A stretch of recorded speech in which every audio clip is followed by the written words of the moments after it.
അധ്വാനിച്ച് തിന്നാൻ പഠിക്കണം. അധ്വാനിച്ച് തിന്നുന്നവനെ ബഹുമാനിക്കാൻ പഠിക്കണം. അധ്വാനിച്ച് തിന്നുന്നവനെ ബഹുമാനിക്കാൻ പഠിക്കാൻ ഇസ്ലാം പഠിപ്പിച്ചു. ഏതുപോലെ നമ്മളൊക്കെ ഒരു കല്യാണ വീട്ടിലേക്ക് കയറി ചെല്ലുമ്പം അറിയാതിരുന്നിട്ടുകൂടി ഒരു പാന്റും കുപ്പായവും വലിച്ചു കയറ്റി ഒരു തുപ്പിയും വെച്ചിട്ട് വെയിൽ കൊള്ളുന്ന ഒരു സെക്യൂരിറ്റിയെ നിങ്ങൾക്ക് കാണാൻ പറ്റും. അവനോട് നിർദ്ദേശിക്കപ്പെട്ടതേ അയാൾ ചെയ്യാൻ പാടുള്ളൂ. ആ നിർദ്ദേശിക്കപ്പെട്ടതിനനുസരിച്ചിട്ട് അയാൾ നിയന്ത്രിക്കുമ്പോ പലർക്കും സെക്യൂരിറ്റിയോട് ഒരു ദേഷ്യം. ഒരു സാധു സെക്യൂരിറ്റിയെ ഇടിച്ചു കൊന്ന നാടാണ് കേരളക്കര.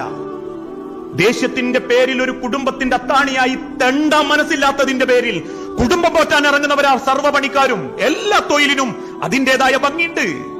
അധ്വാനിച്ച് തിന്നുന്നവനെ കണ്ടാൽ അവനോട് ഏറ്റവും മനോഹരമായിട്ട് പെരുമാറണം. കോഴിക്കോട് ബീച്ചിൽ കടല വിൽക്കുന്ന ഒരു സാധു മനുഷ്യനോട് വാങ്ങിയ കടലയേക്കാൾ ഇരട്ടിപ്പണം കൊടുത്തപ്പോ ആ പണം തിരിച്ചു കൊടുത്തു.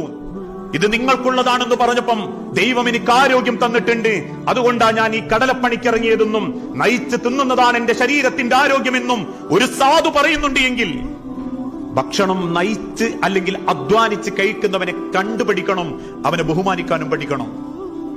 എല്ലാവരും അധ്വാനിക്കുന്നുണ്ടോ?